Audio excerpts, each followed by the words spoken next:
now we're officially on. No, you were just saying. Well, how would you get yourself into something like the Melbourne, the Comedy Gala or the International Comedy Festival? Is it like a dude, big step? nah. I was talking to some. If you're into the gala, it is. If you want to be up there with the big dogs, it's kind of funny, man. The Melbourne comedy scene's weird because it's very political in a Yeah. sense that you don't necessarily need to be the funniest comedian to get a spot on a gala. Who you know, or is it the kind of jokes you're telling, or Yeah, both of those things. okay. So, like, there's some gun comedians out there, but they might be a little left of center with some of their opinions, and as a result, it's like in a lot of respects, a lot of the big decision makers, from what I can tell, to things like Gala are very maybe in the woke category. Right? Like if you're not saying certain things, or if you're a little bit controversial, um, you're probably not going to get too many gigs with them, and that's just not my style of comedy. Like I'm not that harsh, but I I'm So it's definitely almost, not. I'm definitely not woke in the sense of what I joke about. I like to talk about things that I'm interested in, even if it's politically incorrect. yeah, for sure. Okay, so it's like comedians that are sort of pushing the boundaries of what they're talking about are generally the ones that are they're causing a bit of controversy, and that's what brings in the crowds. Is that what you're saying, or the opposite? Sometimes, nah, man, like, it's weird. It's not that the gala crew don't bring in crowds, because they do. Like you would see Pete Hallier, Dave Thornton, Tommy Yeah, Little, like they're all guns. But there's sort of two avenues, I think, in the world of comedy, or especially Melbourne comedy. You can take like the mainstream media route, like because in the comedy world, you're not necessarily going to get a reputation just for your comedy. Like sometimes you can. Like a bloke like Carl Barron, I'm pretty sure he's just known for how funny he is. yeah, But then, like to use an international example, like a Ricky Gervais, he got famous off his show The Office and some of the TV programs that he was doing, and as a result, he was also world class at comedy. So he kind of had developed a platform. So he would just sell out arenas and people would come to see him. yeah, Whereas if you're a starting comic like I am, you've got the option of trying to work for a show like The Project, which I've got no interest in doing, yeah. and sort of taking the media route. Like radio is something that appeals to me a little bit more, but still not that much really. Because radio, That's I what mean, I Tom. guess you're thinking like Dave Hughes and all those guys sort of started on radio, didn't they? I guess or Yeah, maybe they started on TV and they went to radio. I guess and they're very iconic comedians. I guess just because they've had a lot of exposure through radio, through yeah. TV. And that's the kind of road you're trying to navigate a little bit. It's like, all right, well, do I bite my tongue on a whole heap of things so I can get the profile through, so I can sell tickets to my show, or do I just try and pave my own path a little bit more and have the freedom to say what you want? And I mean, like, there's so many guns on both sides of that conversation. Like a Tommy Little's probably the best comedian in Australia, and he's taken the exact opposite approach to what I'm talking about. So it's interesting, man. I don't know. Like I feel like the last couple of years, it's kind of inspired me to try and take the road of paving your own path a little bit more, because I realize how quickly, um, you can be stepped down in a job, or you can be told if you don't do this or you don't say that, then you're probably not the right man for this job. And for me, I was like, I'm not. I don't really like that game, because I always feel like the comedians that I admire and really respect are the ones like a Ricky Gervais or a Louis C.K. or like a Dave Chappelle, who they talk about super controversial issues and cause so much tension to that woke kind of, Yeah, like you'd never see that kind of stuff spoken about on The Project. But a lot of the times, like people are still offended, but they do it in such a good way, like in such a funny way, that it actually makes a fairly controversial topic kind of funny. And that was like what attracted me to comedy in the first place. I just felt like so much of um like your day to day life, I was biting my tongue, and I was kind of attracted to the idea of being able to go to a space and try and figure out how to make the controversial issues funny. And I learnt real quick that Melbourne's a difficult place to do it in some respects. Like if you want to have a big media profile with mainstream media, it's probably not the right approach. Like, yeah, dude, a couple of years ago, just during the whole COVID thing, and like I was a loudmouth one day, and I just put up it was after like the fifth lockdown, and I was like, I'm not going to do lockdown anymore. This is silly. yeah, yeah. And I mean, I like, feel like everyone was feeling the same vibe, but no one's saying it. Yeah, by that point, and yeah, like one of I won't name him because he's actually an awesome bloke, but like a big Australian comedian who I'd never met, like he knew nothing about me, wasn't even a friend on Facebook. My profile must have just been public. He got on there and kind of got on his bandwagon a little bit, saying you got to keep opinions like this to yourself because a lot of people have suffered as a result of this. And if you expect to be getting gigs and like media opportunities with these kind of opinions, well, you've got something coming. And I was like, holy shit, like that's the exact opposite to what I want to be. But it was just so eye opening to see a bloke with his profile go, hey, stop it. And I was like, oh, it's just crazy to me that even existed. Like I'm no one in the Melbourne comedy scene, and maybe because of things like that. But I just thought, I got the vibe that if he really cared about me and looking out for me, it would have been like a private message saying, hey mate, I know we haven't met, but it was just like I got the vibe. It was one of those ones because majority of people on the status were disagreeing with what I had to say. It was one of those ones where you felt, I think, in good company to hold whatever opinion that was opposite to where I was coming from. I mean, that's most of those sort of social media channels, aren't they? When I had to get off a couple of them. Even like I'm living in the Sands right now, and it's like it's like a little sort of it was a development like 20 years ago in Torquay, and it's got its own Facebook group, the Sands community page, and everyone sort of jumps on it. And I was like, oh, there's just so much backlash and that and like gossip around. I was just like, I gotta get off this. This is like no good for anything. You know, it's like I feel like it's easier to sort of do that in these days. You know, you can sort of sit back and be the armchair critic. It's quite easy to do that. But it's so true. But at the same time, you know, how gutsy is it to put your opinion out there as well? So, and put your sort of view on the world. Like, as social media is, I guess, to a degree for that. You can put you have an opinion and you have the platform to put it out there. So, yeah, I'm pretty sure I've been shadow banned as a result of it, though. Like, I don't know if it was that one, but it's really interesting because just in terms of like, not from a point of view that I'm real stressed about it, but just in terms of just stating the facts. Like, I used to post a photo on Instagram and it would get like 100 likes, like it was nothing. Do you know what I mean? yeah. And now if I post something that has more than 12 likes, it's amazing. So I've kind of done a bit of research to find out what was going on. So I guess you kind of, I don't know, like, I guess you got to be, I don't know. I guess for me, it's just trying to be as loyal to my values and beliefs as I can be. And I don't know, because there's a few people that hold fairly similar opinions to me with some controversial topics, or not so controversial anymore, that bite their tongue and just use it for family photos and comedy stuff. And I'm like, well, that's probably just smarter, to be honest. Like, if you're trying to get the most out of what the platform offers. And in the end, no one really gives a shit about what I have to say about COVID. So in the end, I think the only person that's probably cost is myself, which I guess is why these shadow bans things. Because truth is, I don't know for a fact that it's been shadow banned. I might just be less popular than I used to be. Well, but, I mean, it's that whole. Who knows? I feel like a lot of crew that are on Instagram. I'm on Instagram. I you know, like everyone has a love-hate relationship with it. Like, if you're doing it in terms of a means to promote what you're doing in the world, and you know, it's a great platform for that. But at the same time, I feel like a lot of people have this sort of love-hate relationship with it. You've got to sort of play the game a little bit, or you've got to sort of buy into some sort of algorithm, or I don't know how it works, but it seems tricky. It seems like you got to play the game a little bit with it. Yeah, I definitely haven't cracked it. It's one of those things that I think if I wasn't trying to do comedy, I wouldn't touch. Like, or to be honest, like with the running coaching that I'm doing, I guess you kind of need it as well, because it's a good tool to get the word out about whatever you're doing. But like, I don't know. I look at someone like Dave Chappelle who never use it, just to stick to the comedy world. And it's interesting because people go, no, in this day and age, like, you have to have it. Did he never have? Did Dave Chappelle never have Instagram? Nah, not until like a year and a half ago, I don't think. Oh wow. Okay. Yeah, he's and like probably would he be like the most popular or the most successful comic? Like one of, wouldn't he? That's a good question. Maybe financially. Like, yeah, he's definitely the conversation when it comes to the money side of that question. Like, he's the highest earner in comedy. But I definitely have seen like a lot of comedians refer to him as the GOAT, like Kevin Hart, like all those guys say that Chappelle's like the GOAT, like the man. He just knows how to like do it, you know? Yeah, it's an interesting conversation because I felt bad coming into the world of comedy a few years ago.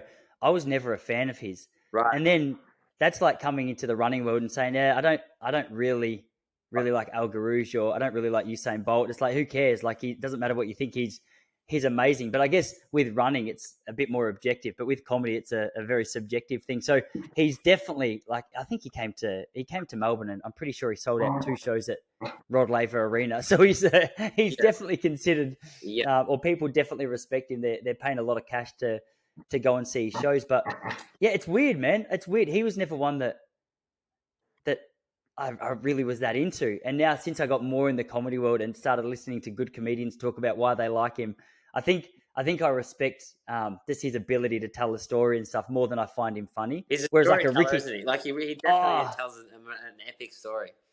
he's an epic storyteller. That's right. Yeah. That's right.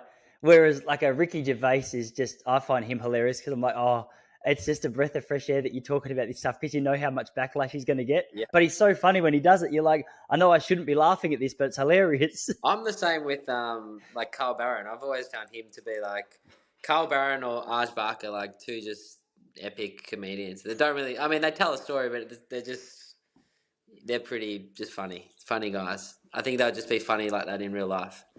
I get that vibe as well. Yeah, Carl Barron's like up there with my favorites of all time. Just such dumb humor, so dorky, I know. so quirky, and so clever. It's so relatable as growing up as you know, in this culture of being an Australian. It's like so relatable. Like just what he talks about. It's so funny.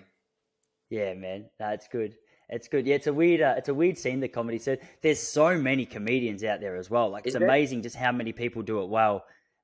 Dude, I reckon in Melbourne alone, like this could be an exaggeration, but I don't know if it is. I reckon there's 50 different rooms that you can go and do comedy in Wow. throughout the course of a week. Well, Like I that's wouldn't open know. mic. I like it, Yeah, unless you're not in the scene. It would probably be like yoga. Like there's probably 500 yoga studios you can go and do a class at every night in Melbourne. But like I guess if you're not in the scene, you wouldn't know. You wouldn't be looking for yoga studios. yeah, dude. There's a little yoga studios just opened up down the road from us. I was going to ask if you had Oh, anything to do with. I think it's Lotus. like I did see that actually because I picked my old man up the other day from the ferry at Queenscliff. He lives over on the other side. He lives in Macrae, so he got the.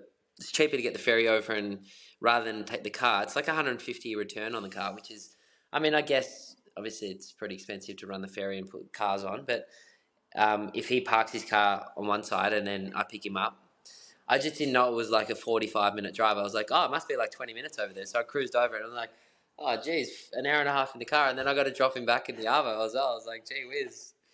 But anyway, I was cruising past, and we did see Lotus Yoga, and it looks like it's on the corner there, and it looks pretty new and fresh. I don't know who owns it or who's running that, but that's great. Oh, okay. Great for the Yeah, I area. thought Is that Ocean Grove or Point Lonsdale? Where was that?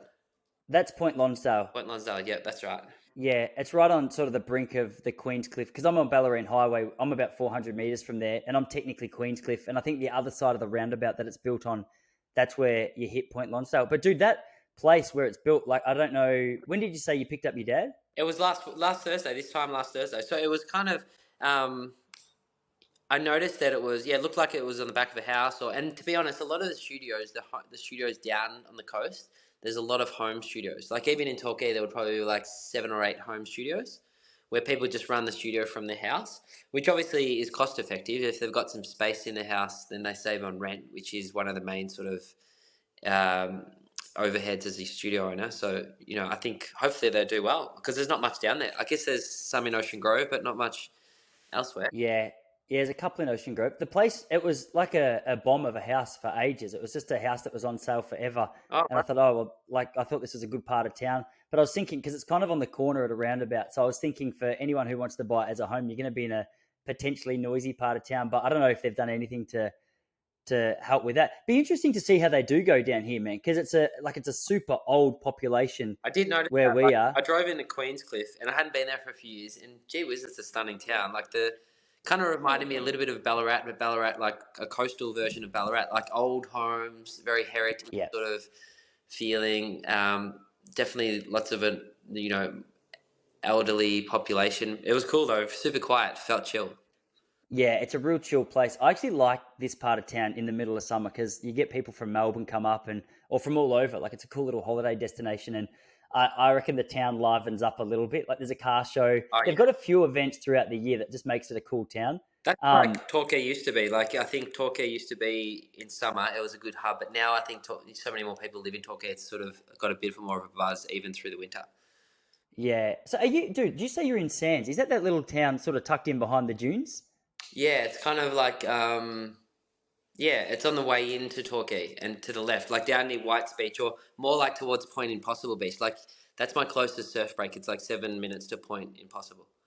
That's amazing, man. Yeah, we were driving from yeah, from our house to go to Torquay a couple of months ago, and I think we took a little detour and went past Sands because I remember a mate telling me that there's like this little secret town that no one really knows about. I was like, what the heck? Like I'd never heard. Even when you said Sands, then it took me a minute to register that I it was that little cool town. What took you out there, man? That's a cool little location. Well, you might be thinking of um, what's that little spot? Which is right near me. It's like a stone throw, but you got to. There's no roads to get there. That could be. Um, oh, what is the name of that little spot? Yeah, I'm pretty much there. I'm really close to there. To be honest, I was actually not really thinking. I mean, every time I came down to Torquay, I used to teach in Torquay on the weekends, and I used to drive from Melbourne as a nice way to sort of break up the Melbourne week. I used to come down every weekend, and I used to teach Saturday mornings in Torquay. And I'd leave Melbourne at like 6 a.m. and cruise down. It was a beautiful drive. It was like the highway was empty. There's no one on the road at that time, especially on a Saturday. And I'd come down and teach Saturday morning, and then I'd head back to Melbourne in the afternoon, or I might even stay over and go back on Sunday. So it was a great way to break up. So I did that for years. Like I taught every Saturday for probably like 3 years. I would drive down, I'd commute every Saturday morning, and it was great. I got into surfing a bit more and started to get get in touch with the community down here. And then every time I was driving down, like I was like, wow, Torquay is like just blowing up. Like there's all this building going on. There's like, and I'm like, this could be a really good opportunity to buy something because I feel like it's only going to go up in Torquay. I could see all the infrastructure going in. I was like, and when you sort of got that FOMO, you're like, oh my God, I better get in or I'm going to miss the boat. And funnily enough, I was running a teacher training down here, and I just sold a place that I'd bought out in Cranbourne North. It was just as an investment. Like, don't think of me as a property guru. I'm not like at all, but it was just I was lucky that my mate pointed me in the right direction. He was like, "Why don't you buy a house and land out in Cranbourne North?" And it went up, and I sold it. And then I had some money sitting there, and I was like, I went for a run during teacher training at lunchtime. I was just cruising around, and I ran down in the sands because it was really quiet. I wanted to do a long run. I had a bit of time, and funnily enough, there was this house for sale. I ran past this house, and I was like, "Oh wow, that's a good little spot." And it was just, and then the next lunchtime I went back and I made there was open for inspection. I went through and I made an offer, and houses weren't really moving at that time. It was one of those lulls in the market, and I got the house, and I was like totally unsuspected. So here I am, like 4 years later, and Torquay's gone up, and I've been, stoked to see, the community growing, but at the same time, bloody lucky to get in when I did. Yeah, man. What? So you bought 4 years ago? Yeah, pretty much. It was like 2019. Um, and it was like one of those times where I guess we're like now, but there's a bit like houses are sitting there for a lot longer. And I think the house had been on the market for like 6 months or something, and no one was getting offers. And Torquay hadn't like gone bananas yet. I feel like real estate was sort of at a bit of a lull. Real estate's always been pretty strong in Australia, though, hasn't it? It's like that's the just our culture. People want to buy houses and settle down. So yeah, I was just lucky to get in when I did, and I wasn't really looking around this area particularly. I was just went for a run, and you know how when you run, you see things that you don't really see when you're driving around the streets because you venture into little pockets that you don't usually go into, as you know, as a runner. So yeah. I do. No, I know all about that. That's one of my favorite parts of running when you visit a new town. Yeah, that's exciting. 2019. So did you just say that the property prices at the moment are kind of hovering at around like you're not selling houses as quickly as you were maybe 12 months ago? Well, yeah, I mean, 12 months ago, you'd see a for sale sign go up, and the next day you'd see a sold sticker on it. You're like, this is just out of control. Like, even at the start of COVID, like 2020, 2021, it was just like going off. It was like crazy. And now, like place has been on the market for 6-7 months and not selling. I've just noticed that there's definitely been, whether people are like interested in what's happening with the interest rates or so, I mean, there's so much speculation around real estate. I'm not and as I said, I don't know it that well, so I can't speculate, but I think people are a bit more cautious. Yeah, it is interesting. I've noticed that we've got a friend of ours around the corner, or a friend's mum around the corner, and she's got a beautiful place down here, and it's pretty pricey. So you'd want to be making a good decision. But even that place has been on the market now for, it must be pushing 12 months. Yeah. I think she's asking for like $4 million for it, and it's a really nice house. But like when something's been on the market for 12 months and it doesn't sell in this town, you go, oh, what's going on there? Because dude, apparently in Queenscliff, we get like a little monthly newsletter or magazine just dropped off in the letterbox, and it said that the average house price in Queenscliff during 2021, I think it was, I don't know if it was 2021 or 2022, but one of those, the average house price went up by $1,200 a day for the whole year. Wowzers. Yeah, I've seen So some you pay, ridiculous yeah, figures. Like I've seen, it was like the top 10 areas in Victoria that went up, and it was like Anglesey, I think, had gone up. The Bright, that little sort of town out near Falls Creek, it went up, I think, 280%. Anglesey went up like 150%. So if you bought like 3 years ago, it's already gone up 150%, which is massive. Because remember the whole, like, it used to be the calculation. I did have an interest back in the day in real estate, and it used to be like, okay, you buy a house, and in 10 years' time, the house price generally doubles. So if you bought like 10 years ago for 500, in 10 years' time, it's probably worth a mil. But that's just like blown that out of the window. Like in a year and a half, in 3 years' time, it's gone up double and plus half, like 150%. It's like crazy. Yeah, it's really interesting. Like I know nothing. You'd know so much more about the world of real estate than me. But one thing I know and I've noticed is that especially like my mum and their generation are massively obsessed with the idea of buying a place. And I love it too, especially when you've done it like you've done it. Like you get in at a good time and you actually make some money off it. And like it makes a lot of sense to me. But it's really interesting because I often think like, does it just keep going on this trajectory forever? Because I think I've got a 2-year-old kid now, and I'm like, well, like unless he's a bloody amazing entrepreneur, like good luck getting into the market, especially in this part of the world. Like you can't, even if we're renting this place that we're in at the moment, and dude, it's an okay house. Like I reckon, honestly, we're on a big block, like 700 square block. The house was built, I think, in the 70s. And like no joke, when the wind blows hard, the house rattles and shakes. I'm Yeah. upstairs at the moment, and even when our this could just say more about our washing machine, but even when our washing machine's on the final cycle of spin, the top floor sort of wiggles a bit. Yeah. Dude, 12 months ago, they had this house valued at 1.5 on Wow. realestate.com. And I was like, this is not a $1.5 million house. Like, even if I had 1.5 sitting in the bank, I feel like this is not where I would want to spend it. So I often think like my kid and his kids and like 200 years down the track have to buy a place somewhere. I know. Like, It surely. like what happens there? I don't know if it can keep. But this is the whole thing. Like 10 years ago, everyone was like, I don't know if it's going to keep going, and then here we are. It's like, it's just. I feel like there has to be a point where, and this is the whole thing with like, you know, when we pull back to like talking about things like the climate and climate change and like, like there's extinction of plants and animals, and like when I look around Torquay, and it's kind of sad to see all of the paddocks and like where kangaroos hang out, and there's so much wildlife, and it's sort of sad to see that we're just continuing to build, and I guess it's it's needed because there's more people that are living in the world, but at the same time, I once heard a great yoga teacher say that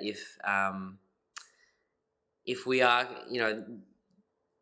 nothing, science isn't going to save, if we are on the brink of like, sort of a civilization, a collapse in society, like science isn't going to save us. It's consciousness, or it's like, it's our consciousness is going to save us. Like we need to desire different things rather than sort of like wanting more, building more, more money, more bigger houses, more wealth. We need to desire different things in order for the world to sort of heal. But I thought that was kind of useful. And even though I sort of get stuck in that trap of like, oh, more is better, and I want to, I want to get more. Maybe I should get an investment property, or maybe I should, I don't know. Like there has to be a point where you can just sort of slow things down and desire different things and just always getting more, Yeah, bro. It's Yeah. so tricky, isn't it? Like, I don't know. Even though I've got this house and I'm pretty content, like it's great. And maybe I'm just saying this because I've been lucky to get a house and so forth. But at the same time, I'm not really interested in investment properties. Even though I sort of think about it every now and again, and I get caught up in that sort of world. Don't know. I think it's if you're talking about your like your kid, like if people just keep investing and trying to grow their wealth, and then I guess it gets rippled onto like your kid and their generation. It's just like we're always, we're desiring more, more wealth, more, and no one can really buy in anymore. It's like just the rich get richer, and the people that can't afford it even for even longer.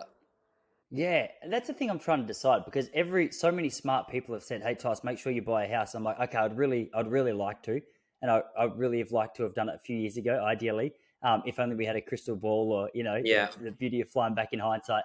Um, but then at the same time, I'm like, I'm actually this isn't a decision based on anything financial. This is just a decision based on like me as an individual and how my family feel.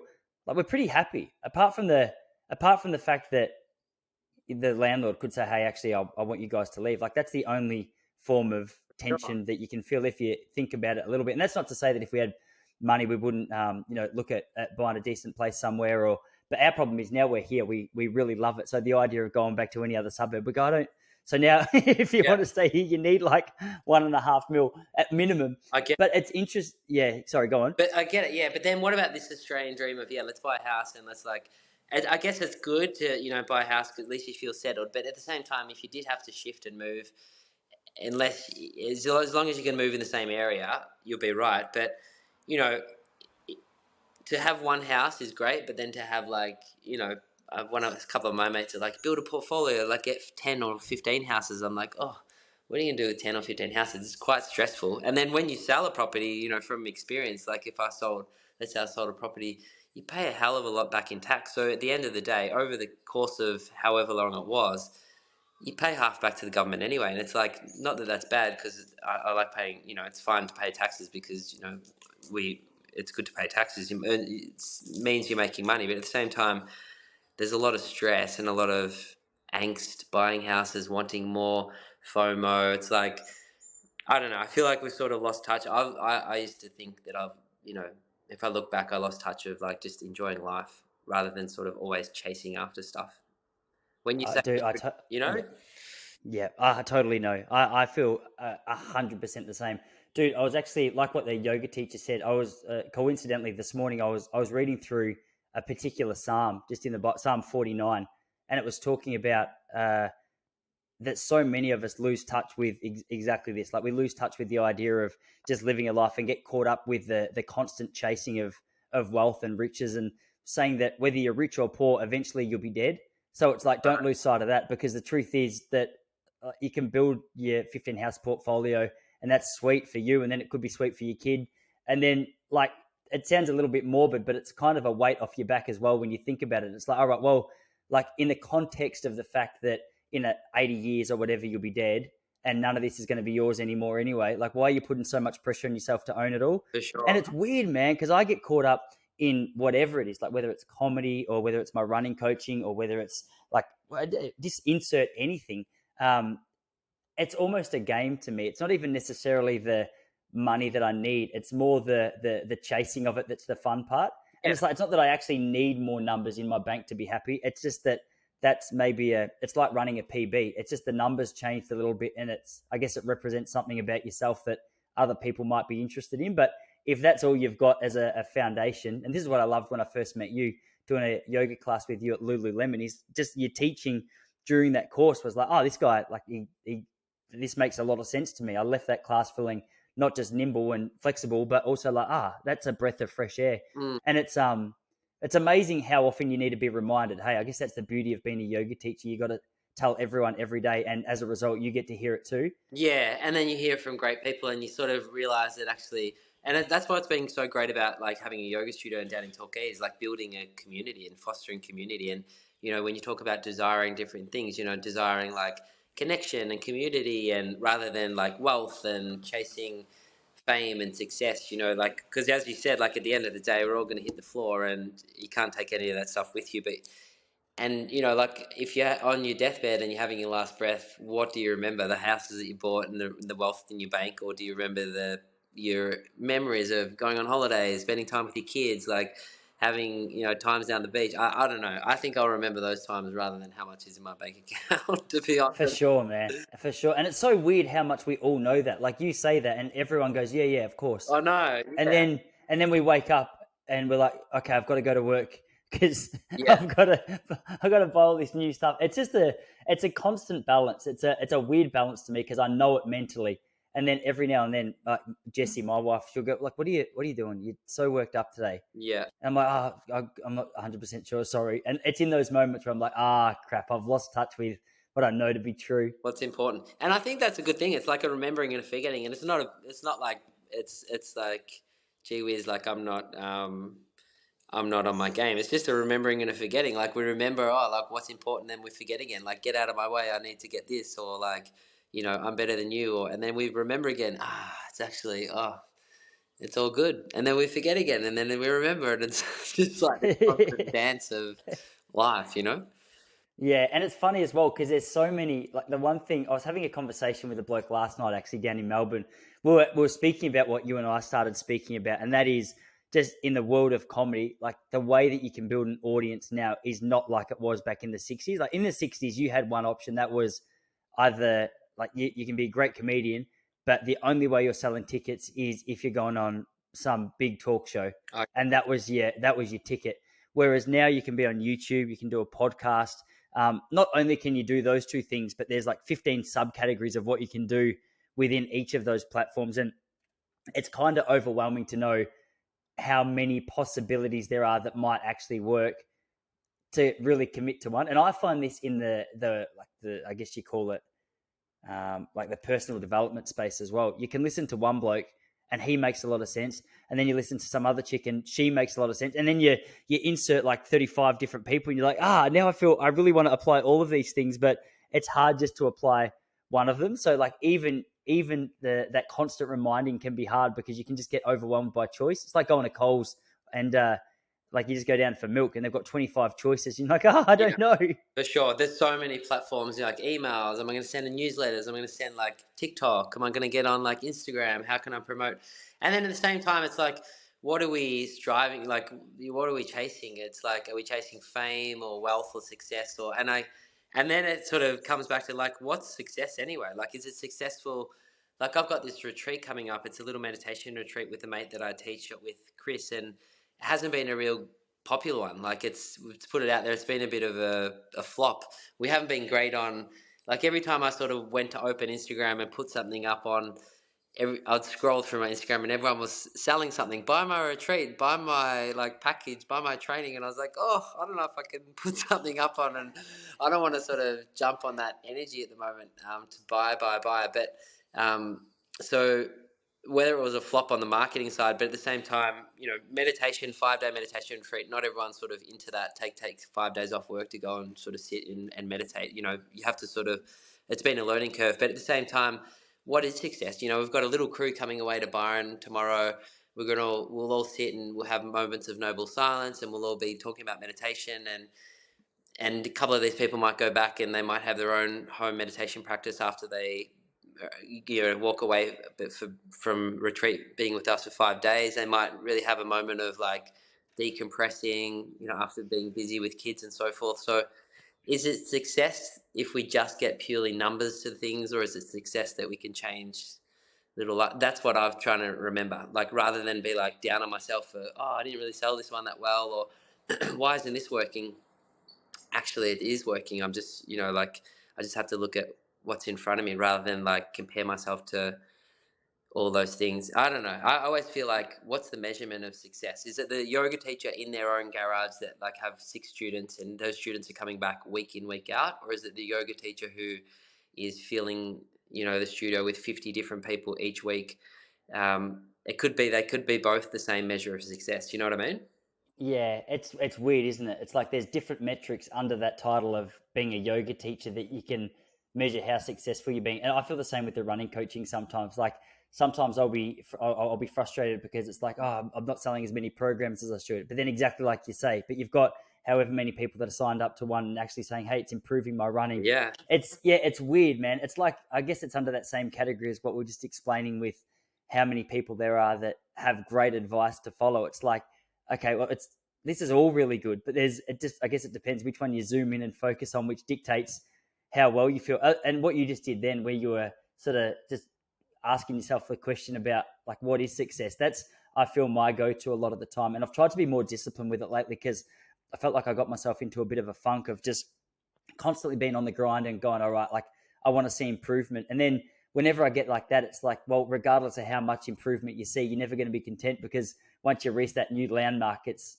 like your vision's automatically reset to the next one. yeah, And for me, like, I know one thing that works really well is they call it CBT, just that cognitive behavior therapy, just challenging faulty thinking for patterns. sure. And I've just started to get back into a little bit of that, because there's so much of the rubbish that goes through your head if you're not on it. I feel like I've got a little flabby brain at times, like, Yeah, I yeah, love the analogy of just, when you go to the gym and work out your muscles, you see that physical improvement, but only if you're consistent with it. And I think that's one thing that I get a little bit flabby in, is the mental side of my workout routine, where I'll just get stuck in some negative, not even negative, but just not, I guess you call it negative, like some negative thought patterns that are just not making me feel happy. It's making me more grumpy and snappy. And I'm like, oh, yuck. Like, this is the opposite of what I want to be like. So yeah. I've started to try and do a bit more of that. Because my wife's great at it. Like, I'll talk to Jessie and I'll just say something that's on my mind. And she's like, yeah, but what about this? And I'm like, Right. that feels wonderful. That's refreshing. And I'm like, I could ask myself that question. Different perspective. I love that, and that's why I love hanging out with different crew, because you get a fresh perspective on things, and you sort of get out of your funk a little bit. Like there's this whole idea around store consciousness that, like, we within the conscious mind we have it's the storehouse for all of the seeds of, like, we have anger, we have joy, we have resentment, we have jealousy, we have happiness, we have compassion. And it's like, every now and again, we all have the agency to kind of stop and see, like, what's the garden of my mind look like right now? Like, what seeds am I watering? Am I watering the seeds of jealousy and resentment, or comparison, or am I watering the seeds? Because let's face it, whatever seed you water is what the seed that's sort of growing, and you're nourishing that sort of. So I think that's a good thing about, like, all of this. When you study the mind, or you're talking about CBT and all that sort of stuff, when you study those things, you start to realize that, this moment is the seed for what's happening next. So how can I actually, am I going to keep going down the same path of, like, resentment, or this habitual sort of conditioned pattern that just keeps repeating on itself, or is there something different? And I think that's a good thing about these sort of conversations, because it's sort of just, oh yeah, actually it's all good anyway. Like, there's nothing, it's all pretty good. Like, what's the point of it all? Not in a sort of, what's the point in it all, let's all pack it in, but, like, let's just stay in our lane, keep enjoying what we're doing and putting stuff out there, and, like, stop measuring success around what others are doing, or what, because it just leads to resentment and, like, comparison. And I don't know, I feel like that sort of can be quite prevalent in society these days. Yeah, man. Yeah, I can't even remember where I was reading it or who wrote it, but it just sticks in my mind. And it was speaking about the sort of invention and the mass distribution of the iPhone back in 2006 or 7 or whenever it was. And just the correlation through surveys of, like, a huge increase in anxiety in the people who use them since that time. Yeah, I don't know. I think it might have been more directly related to teenagers, but I mean, I guess if I was a gambling man, it'd be pretty similar with adults who use technology a lot. And I wonder, because everything you just said then, it makes perfect sense. Like, if you can just have your own little wheelhouse, focus on what it is that you're doing, do it well, awesome. enjoy But it. as a Yeah, and, like, and then celebrate wins of yourself, celebrate others wins. Like, don't worry about, like, just, like, just just let's just all do this together, because it's all good stuff. Like, your comedy is good stuff, it's making people happy, and then someone else is. I remember listening to Chappelle, and he was talking about Kevin Hart. And he had this skit about Kevin Hart. He was like, "Oh, my son took me to Kevin Hart show the other day, and he was sitting in the second row, and, like, there was thousands of people, and something along the lines of, like, when Dave Chappelle did a show and there was like hundreds of people and it was like, damn, Kevin Hart, like what the hell? But it's like, it's funny, but at the same time, it's so true, isn't it? Like, especially in our own industry, if like someone's doing well, then sometimes there's that, like, why aren't I doing well? I should be doing like that. Like, why is that person doing, like, sometimes there's this like comparison or like, what are they doing that's better than me? But we forget to just stay in our lanes and celebrate what other people are doing. Because at the same time, like, why did you get into comedy or why did I get into yoga? Is because it feels good. So we want to share that. Like, if someone's telling jokes and it's like everyone's getting a laugh and then you go up and you bomb, well, it's like it is what it is. Like it's hard to be like, damn you for getting all those laughs, or it's like, this is good, man. Congratulations. It's so good that like I'm stoked that everyone's laughing because that's why I'm in the game, to get people laughing. And if they didn't laugh at my jokes, thank God that they laughed at yours, sort of thing. Yeah, dude. And that's the attitude you got to have, isn't it? Because like when you can strip the emotion away from that experience, which is, I feel traumatized just hearing about it. Like just the thought of everyone else getting a laugh at me getting up and bombing. Yeah. It's not like it's never happened, but it's terrifying. But if you can actually just take it for what it is, which is really helpful feedback, it actually can improve your game. And this is like, so I keep going back to comedy, but it's I think it's my fresh comparison at the moment is there's so many people in the scene, and one thing you learn real quick is the people who are successful, obviously those with like some element of talent and some element of luck, but also they have the ability to get back up from a bomb or from negative feedback or from just a complete train wreck. And if you can sort of just take it as feedback without the emotional strain of, oh my gosh, I'm so bad at this. Like there's not much of a better way to improve. And I guess that's true. You and I are both runners. You can look at a bad running performance or a frustrating yoga session or whatever it is that you're doing. You can get to the end of and being like, all right, what happened just then? Because something was off. Or even just to keep going. It's like, I'm sure the comedian that you are like now is a probably more skillful comedian than you were like 3 or 4 years ago. Like, I think you probably be able to sort of read the room a bit better or whatever it is, but that's only come from experience. So if you bomb and you throw in the towel after 2 years of doing it, then like if you stay in it for 10 years, you're just going to get smoother. It's like teaching yoga. It's like the first few classes, you like, it's just like it's a train wreck, and then all of a sudden you start getting a bit more clear on things and a bit more like skillful with how you're cueing poses and so forth, and you start to become like a better teacher. And better as in like, that's a loaded word, but you start to, it's just the class feels a little bit smoother. So yeah, for sure, I feel like that's the thing. Just stay in your lane and just keep enjoying what you're doing, and like be happy for other people's wins. And it's a tough one. It sounds simple, and it is simple, but it's not easy, because then we get caught in the ego mind of like, oh man, like, why am I doing well? Or like, why didn't my retreat so well? Or why the hell did they get a laugh and I didn't? Or wow, that guy stole my joke, or like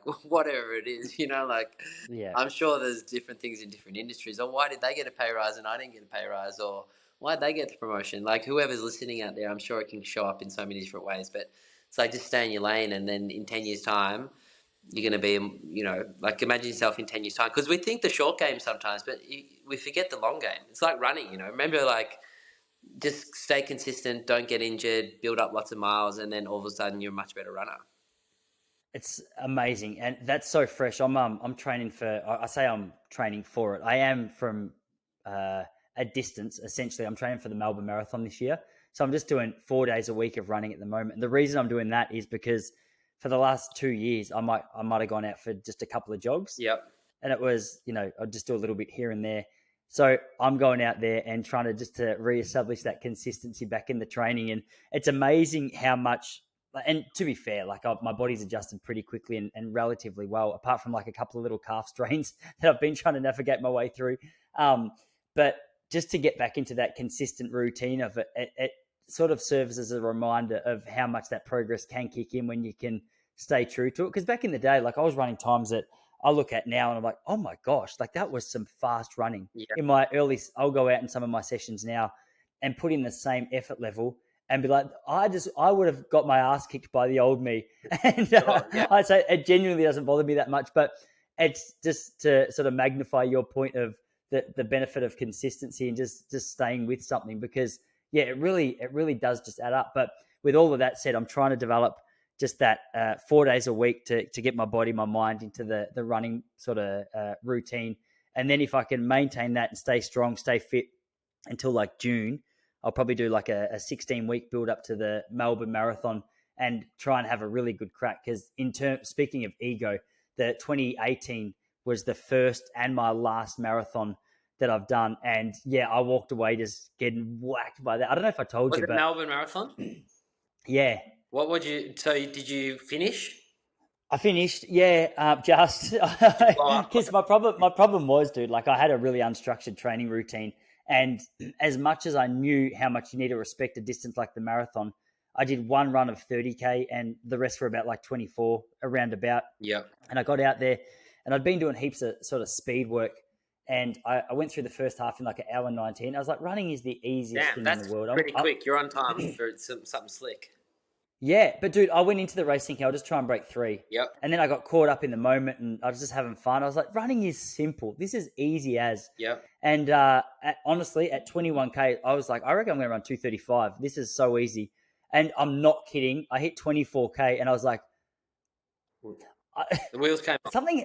something happened. I don't know. I don't actually know if I had like a bug stuck in my throat but I just had this like coughing fit from like 22 to 23K, and it had never happened before. And then after that, I'm not sure if that was like the psychological start of my wheels coming off, but that was something happened there, and my energy was just zapped. And I got to 24K, and I'm like, I'm not finishing. Like, this is going to be hard to. This is going to be hard to What finish. did you jog across the line in? 3:05. Still pretty good. Not bad, but dude, I remember the last I was at 35K, and I was about 34.8K, and I was like, all right, there's a 35K marker coming up. I'm going to do everything I possibly can to run the next kilometer in 5 minutes, which, as you know, when you're trying to break 3 hours, it's not that fast, really. Yeah. But when you're 35Ks into a race like that and the wheels are falling off, it's agonizing.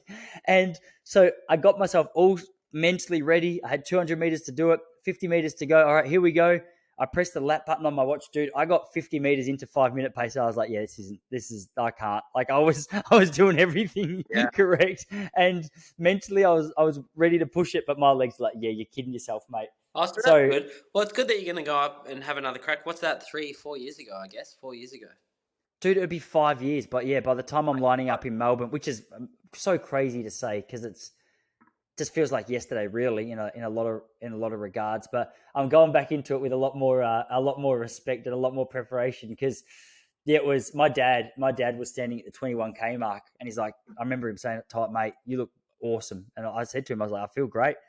And then I don't know if you know the Melbourne Marathon, but you kind of loop around down at St Kilda. Is it not St Kilda I know Road? exactly where you were because I ran it last year, and it's like I was doing the half, and we turned after the art centre. We turned sort of back on a St Kilda Road to go back towards the G, and the marathoners turned left to go back up towards the shrine. And I'm like, oh my god, I would like not want to be going up that hill right now. And I think that was probably about the 21K mark, and I was like, those poor buggers that are running like up that hill. Oh, how did your half go? Half was good, yeah. I think I ended up with 1:16, so the wheels were turning pretty quick. But I've got this next door neighbour, Cameron, who's like, he's a bit of a jet. He's got a really good trajectory of like just improvement at the moment. He's only been running for 4 years, and he ran like 2:34 at Melbourne, so he's running pretty quick. And when he debuted at that's his third marathon, it was like 3 hours debut, and then he like ran 2:54 and then 2:34. So he's like definitely moving quick. So I was basically jumping in with one speed work session a week with him, and it was like long tempo stuff at like 3:35 pace, which was that sort of pace that I wanted to run for the half, and then the rest was just like long, easy jogging, sometimes like 6-minute K pace. But I think all of the long running got me through, but I couldn't spin at 3:30 pace. Went through 10K at like 35 minutes, and I was like feeling fresh as a daisy. And then and then Monners ran past me, and I was like, Monners, you bugger. And he was like, Monners, when you run with him, he used to coach me. He just looks straight ahead. He conserves all of his energy. And he's like, I was like, Monners, how you going, mate? When he ran past me, thinking that he'd say, oh, hey, Ryan, how you going? And then he just blew past me, and he didn't say a thing. And then one of my mates was on the course yelling out, go, Mannix. And he's like, Ryan, is that you? And I was like, yeah, it's me, Monners. Wait for me. But he's like 60 years old, blowing past me. I think he ran like 72 minutes. So he's like almost broke the 60-year-old 60 plus world record in the half. But yeah, it was good. Look, I love running still. I'm not really spinning that quick at the moment, but I'd love to go back and do Melbourne again this year. I think it's just such a good. Isn't it great? You get like the whole city out, everyone's sort of supporting each other, everyone's having a good time, and there's lots of nerves. Everyone's sort of, but then at the end of the race, everyone's like there's a sense of achievement. I love city marathons or big city runs. It's just like the whole city comes alive. The running city. Dude, it's something I didn't experience enough when I was actually training as a track runner. Like I ran the Melbourne Marathon in 2000, sorry, the Melbourne 10K 2011, and I had a couple of fun runs here and there, but I'm so excited for that. Like in the lead up to Melbourne this year, I'll definitely go out and run like a couple of the lead up races. Maybe there's a half marathon. I think it's at Burnley. Yeah, Burnley It's Half. like Yeah, I know. Yeah. Athletics Victoria one. And I think in the lead up to the marathon a couple of years ago, I think I did hour 16 as well, or hour 17. And I remember getting across the line and being like, I felt quite good. I don't know if I was really thinking I'd be able to maintain that pace. Yeah. But it was nice to be able to go into the marathon with some sense of confidence just through that. But yeah, like you said, I reckon my that longer, slower kind of running that I need to be doing is where I let myself down last time. Dude, are you while we're talking about running, what are you racing in? Like when you run your half, what shoe are you wearing? Because I'm so out of touch with running shoes. Yeah. I mean, I went to buy some racing shoes. I went to buy some racing shoes. I went into the store and I was like, what? $350? Like, mate, how times have changed. But I ended up buying some of those Nike super shoes. Not the ones with the air pocket in the front. I always get confused. Vaporflies or Alpha Flies, one of the ones, but just just one of those. I love a white shoe, like all white. So Nike had this Vaporfly that was like all white. I get the white socks out and the white shoes, mate. I'm looking the goods. Don't you worry about that. So I just bought one. I got some Nike, the fast shoe, the carbon one. And to be honest, It felt great. Like it was the first run I'd had in them in the half, and my mate got them for me and met me at the start line, and I whacked them on, and because I was in Torquay and they were for sale in Melbourne. And so he picked him up and he met me at the start line. He was a really good dude. And then James, his name was, and I whacked him on my feet and I was like, wow, not that I hadn't ran in like fast shoes before, but I hadn't really raced in any of them. And yeah, I was stoked. Whether or not they made me go quicker, let's say they didn't, but I'm sure they did. But how much? What were they? 350 or something? Something like that. 3 something. They were like 300 something. I remember I used to buy racing flats and they used to be like $80 from Running World in High Street. Yes, I went into Runner's World and I saw the shoe prices and I was like, I went down to Rebel, and because Rebel offered last season's models. Oh yeah, and I'm like, I'm not paying $250 for a pair of shoes that I know. Yeah, I get so stingy with running shoes and stuff. I'm such a tight ass. I gotta with running stuff in particular. I'm a tight ass because I'm like, all right, I know these shoes a couple of years ago were $80. It's like me with my coffees. I remember being able to buy a latte for $3. Oh, I go, what do you mean it's $5.50? Yeah, what are you talking about? Absolutely. Yeah, dude. But anyway, all that saying, I probably will have to fork out a couple of hundred or a few hundred because I've been eyeing off those Alpha Flies as well.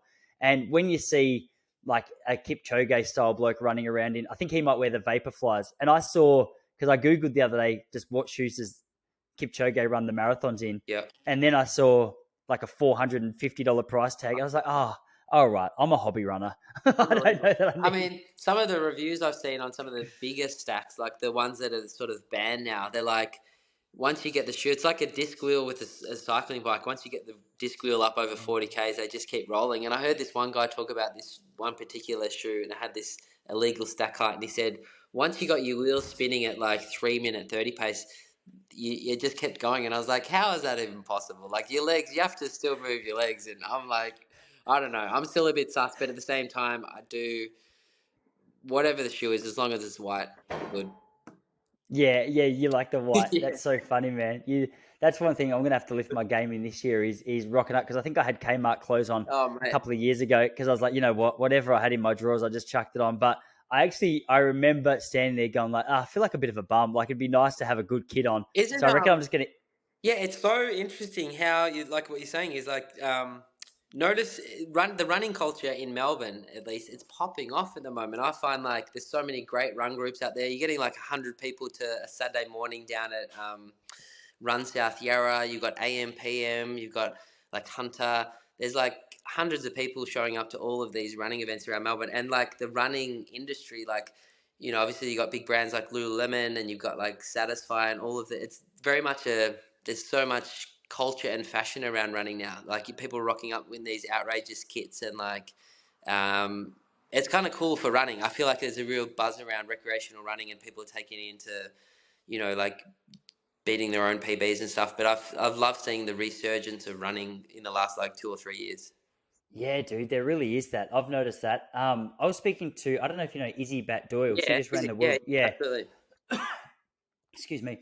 Um, yeah, I was talking to her on the Relaxed Running podcast this morning, and she was telling me that she has a group with her boyfriend or husband in Adelaide at the moment called Runners One, That's and right. she said they got 400 members I know. signed up. I've seen those guys on Instagram, and it's unbelievable. And it's so great. Some of these guys are just out there to do some runs and meet people, and some people are out there and breaking PBs and representing Australia and getting on teams. But wherever you are and what sort of wherever zone you're hanging out in, it's definitely like, I feel like running is booming at the moment. Wherever you are around Yeah, man. Australia, even like in Sydney, I see this group, like some of my mates started this group called the 440, and I met them through Lululemon. We went on a running immersion together, and I look at their Instagram, and in the morning, on a Saturday morning, they'd have to have like 250 people out at 6 a.m. running up a hill on Saturday morning. I'm like, that is phenomenal. Yeah, dude, I've been flirting with this idea a little bit for Geelong. I don't know if you know any groups that already exist in Geelong apart from. Well, there's the finisher, which isn't necessarily a Geelong-based group. It's a Surf Coast group, which is more of a community-based running group. I love those guys. They're so great because they bring people out, and you can walk your dog, you can run, you can jog. It's a Sunday morning down on the Surf Coast, and then I know that there's the Surf Coast Track Club, which is more of like the high-end running crew that, you know, you got a few smoky bandits in there running like sub 220 for the marathon. But in terms of outside of that, um, yeah, there's a couple here and there, but even down here, it's. I'm gonna go and run with the Happy Runner tonight in Torquay, which is a little local shop run group that you probably get like 10 or 15 people out. But I don't think wherever you start a group, I think there's real sort of potential, even if there are groups already, existing. What I've noticed in Melbourne is like even though there's heaps of groups out there, someone starts a group and all of a sudden you've got like 80 people around it on a weekend. It's phenomenal. Yeah, dude. Yeah, I might have to look into that a bit more. I've been slack because obviously I'm out a lot with comedy, and then I got the two kids at home, so it's like, and a lot of what I've been doing is more like an online membership style thing. But in terms of the social element of running, it's definitely a part of it that I miss just for my own selfish reasons. Do you know what I mean? So maybe it's a good enough excuse to try and line something up. Maybe anyway, I'll keep you posted on that because that could be a bit of fun. And you're right, like there's definitely been some interest like the last couple of months I or think you just more have than to that like start it. Yeah, for sure. I think you just have to, like, people will come. It's like, what was that movie? Build it and they will come. It's like, that's the thing right now. It's like the Field of Dreams. Remember do you remember Field of Dreams, the baseball movie? Build it, the stadium, and they will come. Build the running group, oh and they will come. I'm sure. I know that line yeah I know the line yeah, build it and they will come. All right, yeah, you've inspired me. I can tell. My wife's downstairs, and I know she can hear everything I'm saying right now, and she'll be rolling her eyes like, I hear it. Another thing is, here we go. Yeah, it's always another thing. But But that's a good thing. Like, there's definitely people out there. It's always another thing that are doing stuff in the world, and I think that's cool. You know, so we need people that sort of just more, sit back and jump in, and we need people that are out there doing stuff in the world and creating groups, and it's good to have that big mix of crew. So I feel like I mean, look at this podcast. You've got another podcast going. You've already been on a podcast this morning, so it's not like you're not doing stuff, which is great. it's true, bro. Yeah, that's another thing actually. Izzy was telling me this morning. So on top of them having their 400 crew, this was awesome, dude. I'd never heard anything like it. Her and I keep getting muddled up if it's Jake or Yeah, Riley. Do Jake, you know that's right, Jake. Oh Jake? no, no, That's it's right. Riley, isn't it? It's Riley Cox. Yeah, Riley Cox. Yes. Yeah, Yeah, that's he's right. a That's jet right. as well. Because Like, that guy can run. man, he's a machine, and he's got a brother Riley. I'm pretty sure. Okay. That's why I might be muddling up the names. But dude, they've opened up a coffee shop called I don't have my phone here. It's like the run corner or something like that. So they've literally opened up their own running store. Their own coffee shop as well. I can Where imagine. it's like we've got 400 athletes. And they all want a place to meet or start or have a coffee after or just that social element. Yeah. She's like, at the back, we've got our Morton gels, we've got our merch, we've got, and I was like, what a bloody cool idea. Great Like idea. the fact they had the balls to do it as well. I go, yeah, well, credit to you. I remember when I used to ride bikes in Melbourne, and we used to do the Hell Ride and all these rides every morning. There was always a group ride. There was a North Road ride like every morning, and then like Wednesday mornings would be longer North Road, and then Saturdays would be the Hell Ride, and you'd get like 150, 200 people rocking up. When cycling was like the in thing, not that it still isn't, but like it was definitely like big numbers in groups. And there used to be this cafe called Cafe Racer on St Kilda Road, sort of down near Elwood, and like you'd get everyone would finish the ride would finish at Cafe Racer, and everyone would roll in and get a coffee, and they'd just be lining coffees up on the thing. You wouldn't really choose what you're getting. You're just getting like a latte if people were drinking coffee and you're paying money. And Cafe Racer would be like, mate, we can just open for 2 hours a morning, and that's it. That's we've done for the day. Like that, we're making as much money as we'll make for the rest of the day. Like, so I can see that if you've got a running group, just open, have a run, a couple of coffees, and there you go. Bob's your uncle. Dude, it's a great idea. Yeah, all right. Hey, watch this space. Cafe, You're, mate, you're gonna have a cafe soon. You have a running group soon, bro, it's going to have a yoga studio at the back if you want to use it. Unbelievable. Nah, awesome, man. That's good. Man, I won't steal your whole afternoon. I'm going to pick my little man up from daycare soon, but I just always like sitting down and having a chat with you, and I thought it'd be nice to do it on a format, even though we did end up speaking about running for about the last 20 minutes. It's nice to have the freedom to talk about a few other things with you. So that was fun, just catching up, brother. Yeah, man, it's great to see you and what you're doing. We always try and plan to catch up, but I feel like it's on this platform every now and again. But who knows? Everyone's busy at the moment, so it's good to take some time and sit down and have a yarn with you. Yeah, right back at you. All right, man. I'll leave you to it. Thanks again. See you, Tice. All right, see you later. See you, everyone.